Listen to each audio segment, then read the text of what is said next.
Welcome to the deep dive. Today we're jumping into something really fundamental for leaders, maybe the toughest question you'll ever face. How do you actually step away? How do you leave without the whole thing just collapsing the moment you're gone? Yeah, it's the real test, isn't it, of leadership maturity and the tension. It's not just about logistics like handing over keys. It's deeper. It's this gap between faithfully planting something and then faithfully releasing it. Right. It feels like a conflict almost. Build something lasting or build something that can be let go of. Exactly. If your goal is permanence for your structure, you end up building a kind of monument to yourself. But if the goal is a movement, something that lives and breathes on its own, you have to design it for release from the start. So that's our mission for this deep dive then, Yeah. to pull out what the research calls the biblical blueprint for that kind of sustainable succession. We're looking for models that create genuinely local, indigenous leadership. That's it. We're trying to get past the models that maybe unintentionally just end up reproducing dependency. We want patterns that help the work truly take root and multiply, long after the original messenger's off the scene. And we have to be honest about where things often go wrong. It seems like modern mission work, it loves the start, the big launch, the pioneering effort. Oh, absolutely. Celebrates it, but then often drops the ball completely on sustainable succession. And the result is, well, it's often heartbreaking. You see founders leave, and the local leaders inherit these structures, these programs. They don't really own them. Exactly. They still need foreign approval or foreign money, or they're stuck with foreign cultural forms. So the work just kind of withers or crumbles because the foundation wasn't real local authority. It was dependence. So the big question framing our discussion today, it's both practical and theological, isn't it? If the real measure of your leadership isn't how big you built it, but how well it thrives after you, what do you actually need to do, starting now? Yeah, it forces a completely different way of thinking about how you structure things, how you even conceptualize the work itself. Okay, let's get into this blueprint. Starting with the foundations. The sources seem to stress this isn't just like HR succession planning. No, definitely not. It's framed as something much deeper, like generational architecture, or more pointedly, spiritual multiplication. Spiritual multiplication. Yeah, that's the key difference. The real test of a ministry's maturity, according to this framework, isn't the size of its budget or staff. It's actual ability, its capacity to release authority, to release resources, to let go. And this blueprint, it stands on some core biblical pillars. That's right. Three main ones that seem to define how this transfer of authority is supposed to work. Let's unpack those. What's the first one? Okay, first is Ephesians 4:11-16. This passage really defines the goal. Apostles, prophets, evangelists, pastors, teachers, they're given to the church, but for a specific reason, to equip the saints, the everyday believers, for their work of ministry. So the leaders aren't meant to do all the ministry themselves. Precisely. The goal is the maturity of the whole body. So it functions itself, builds itself up in love. The leader is like a catalyst, maybe a temporary scaffold, meant to get the local believers capable and functioning on their own, not to be a permanent substitute for their capability. So in a way, good leadership works itself out of a job. The better you equip, the less essential you become in that specific role. Exactly. That's the ideal. Then the second pillar is 2 Timothy 2.2. This one defines how the leadership relay itself. Paul tells Timothy to take what he heard and entrust it. That's a key word. Entrust to faithful people who will then be able to teach others also. It sounds like a chain reaction. Paul to Timothy, Timothy to faithful people, those people to others. Yes, a generational cascade. And it's not just sharing information. The Greek word paratethemi means like depositing a trust, a valuable asset. You're transferring stewardship, real responsibility, and you're expecting it to replicate. This needs way more focus than just, running a few training workshops. It's an intentional investment in specific people for a multiplying effect. Okay. And the third pillar. That's Acts 13.1-3. This gives us the prototype, the picture of spirit-led sending. We see established leaders, Paul and Barnabas, being released from a local church community, Antioch. And how does it happen? Through the community worshiping, fasting, discerning together, and then laying hands on them and sending them off. So it wasn't just Paul deciding to leave. It was a local, communal, spiritual act of letting go. The community itself validated and commissioned the new phase. Right. The authority transfer was embedded in the life of the local body. And this whole picture, these three pillars, they really set up the core theological drivers for why exit is necessary, why holding on too long is actually counterproductive. Which brings us to some challenging principles, I imagine, especially the idea of kenotic leadership. That sounds intense. It is. Kenosis comes from Philippians 2, describing Christ emptying himself. Applied to leadership, it means true authority mirrors that self-emptying. It means proactively giving up power, control, even credit, so that others can step up and flourish. Okay, but practically, that's tough. Most leaders, their identity, their sense of purpose is tied to being the one in charge, the one making the calls. How do you empty yourself of control when you feel responsible for the mission's success? That's the rub. It's the core challenge. Kenotic leadership means seeing your positional power, the power to sign the checks, to hire and fire, to set the vision as fundamentally temporary, something that must be given away. The research suggests that holding on to authority isn't strength. It can be a spiritual problem, maybe rooted in a fear of becoming insignificant. So you have to actively choose to step back, maybe be a mentor behind the scenes instead of the star player. That's the choice. And it connects directly to another principle, subsidiarity. Subsidiarity. Yeah. Right, the idea that decisions should be made at the lowest possible competent level. Exactly. Think about it in just practical terms. A local manager usually knows their specific market or context way better than someone at headquarters miles away, right? Sure, makes sense. Well, apply that globally. The local leaders, they know their culture, their people's needs, the spiritual landscape, infinitely better than any outsider possibly could. Keeping decision-making power centralized, far away, fundamentally disrespects and undermines that local knowledge. And it reinforces the idea that locals aren't really trusted or seen as fully capable. Which I guess leads us right into this core metaphor you mentioned earlier, the weaver and the seed. Yes, it's a powerful and sometimes painful analogy. The weaver is the outsider, the planter, the agency, bringing skills, maybe funding, structures. They bring the initial know-how. Okay. The seed is the gospel, the potential planted within the local community. It's meant to grow organically in its own soil, taking forms that are authentic and suited to that specific culture, that climate. But the danger is, the weaver doesn't just plant the seed. They stick around and control the whole weaving process. That's exactly it. The weaver keeps control of the loom, dictates the pattern, the colors, the materials. And the sources are pretty blunt here. They warn that even well-intentioned missionary effort can easily slide into a paternalism that suffocates growth, Resulting in a fabric, a church, or ministry that belongs more to the weaver than to the soil. It looks alive, maybe it's active, but it's fundamentally dependent on the weaver's continued presence and control. It can't adapt, it can't innovate, it can't truly thrive on its own terms because it's shaped by foreign patterns. Can you give a concrete example? What does that foreign fabric look like on the ground? Oh, it can be many things. Maybe it's using organizational charts or meeting styles that make zero sense in the local culture. It could be demanding financial reports in English when that's not the local heart language, requiring sign-off from the Foreign Office for small local purchases. Subtle stuff too, I bet. Absolutely. Maybe insisting on certain styles of worship music or architecture for church buildings that implicitly say, our way is the right way, the better way, and it marginalizes beautiful indigenous expressions of faith. The whole thing becomes a kind of fragile transplant, always needing external life support. Okay, that really clarifies the danger.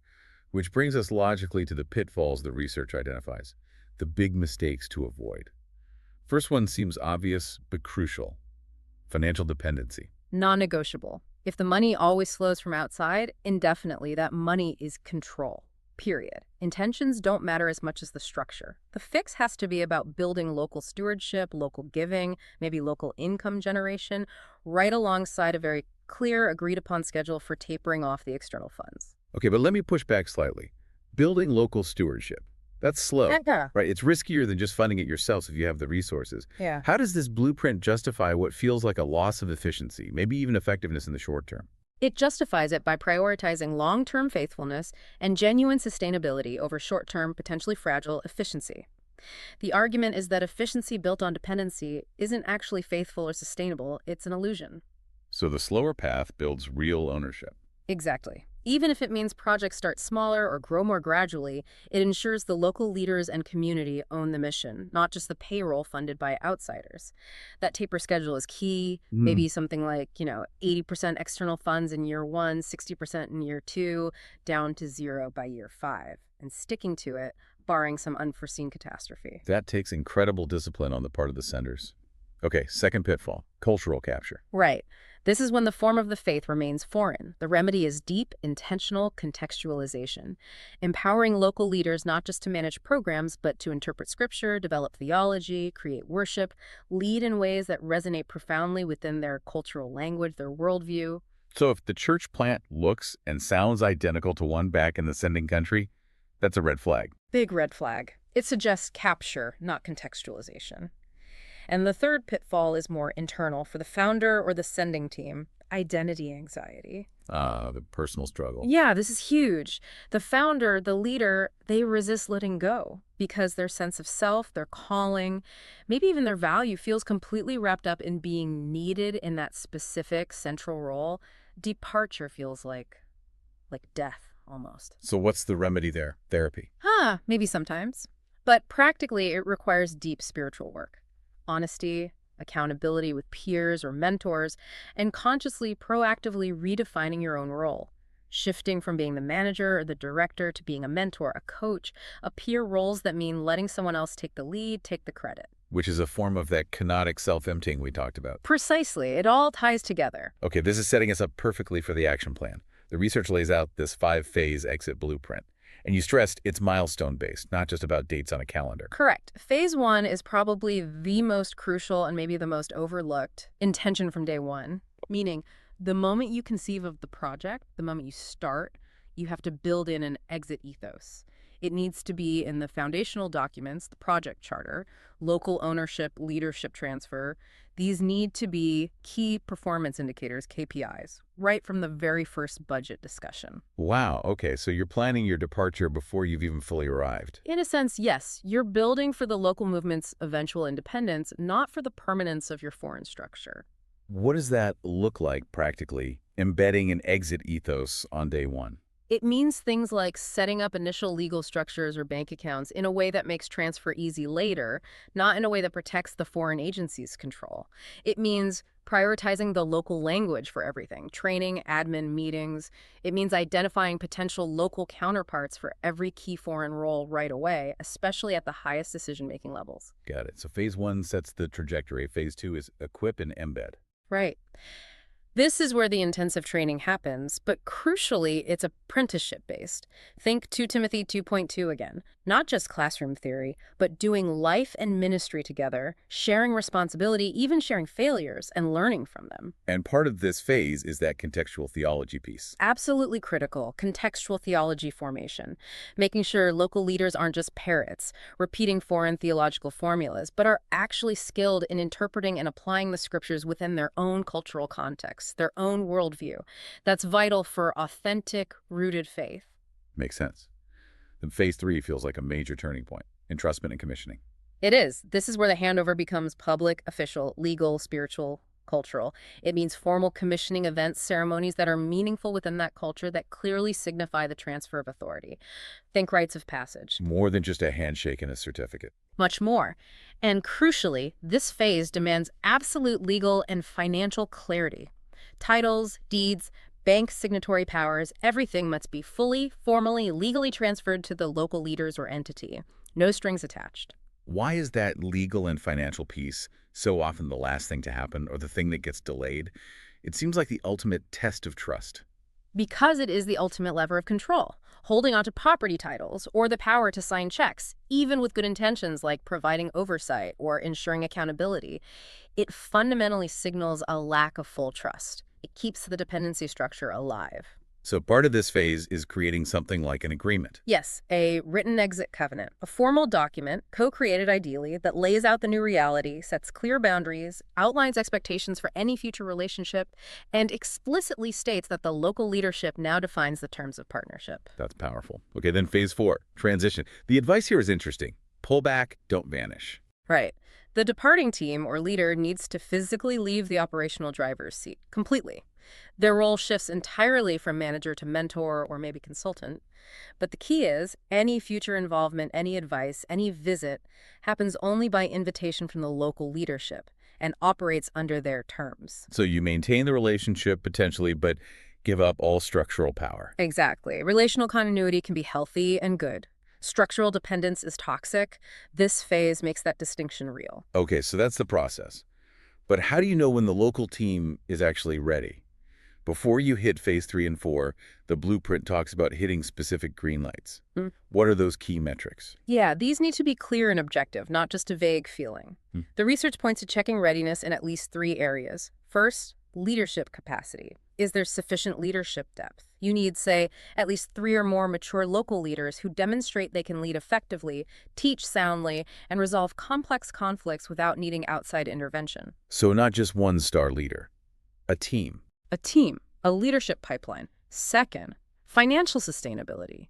Is the local ministry meeting the agreed-upon goals for local funding, according to that taper plan we discussed? Is local giving covering a significant majority of the core local ministry costs? Okay. Leadership, finance. What's the third? Reproducibility. This one's critical. Is the local church or ministry starting new faith communities, new initiatives, led and sustained by local leaders, without depending on the foreign team to initiate or fund them? If the local entity can't reproduce itself organically, the seed hasn't truly taken root in the soil. It's still dependent. Those are demanding metrics. You need green lights across the board before you can confidently move to full entrustment. That's the idea. It protects both the local ministry and the departing team from a premature, potentially damaging handover. Now, before we wrap up, there's one more element the blueprint insists on, something with real moral weight: restorative humility. Yes. This is about acknowledging the hard truth that mission history, even with the best intentions, has often caused harm. It might be eroding local languages, undermining indigenous leadership structures, dismissing cultural practices, creating dependencies. So exiting well means addressing that. It has to. A truly faithful exit, especially where harm has occurred, needs to include public acts of restorative humility. This isn't just a generic sorry. It means specific public confession of past mistakes and their impact. It means making reparations where possible. And crucially, it means intentionally centering the voices of those who were marginalized in the past, maybe women, elders, certain ethnic groups, in the planning and execution of the final power transfer. That adds a profound layer of justice and healing to the whole process. It's not just about efficiency, it's about righteousness. Okay, so this whole deep dive, it really forces a massive shift in perspective, doesn't it? Sure. The goal isn't building impressive programs that rely on us forever. It's about designing systems, nurturing leadership for genuine local flourishing, resisting that deep temptation to build monuments to ourselves. That's the heart of it. The most faithful exit isn't necessarily the quietest or the cleanest. It's the one that leaves behind a vibrant, growing, self-sustaining witness, truly rooted in local soil and led by local hands. And making that happen, that act of release, it takes incredible moral courage, deep humility, and a whole lot of spiritual trust.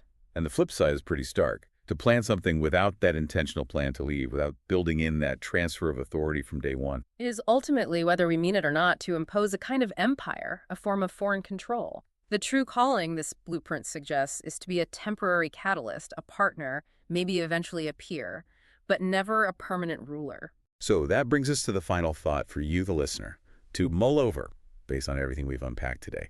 If this idea of kenotic leadership, of self-emptying, requires relinquishing power for others to flourish, take a look at your own life, your professional role, maybe your family, your community involvement. Ask yourself, what tangible resource, what decision-making power, what area of expertise are you holding on to tightly right now? What if you reframe that? What if you saw it not as yours to keep, but as a trust, a deposit meant to be passed on and trusted to the next person, the next generation? How would viewing that control as a deposit, something you're stewarding for release, fundamentally change how you act tomorrow? That's the work, isn't it? The hardest work of leadership is often that internal work of letting go. Indeed it is. We'll leave you with that thought. See you on the next Deep Dive.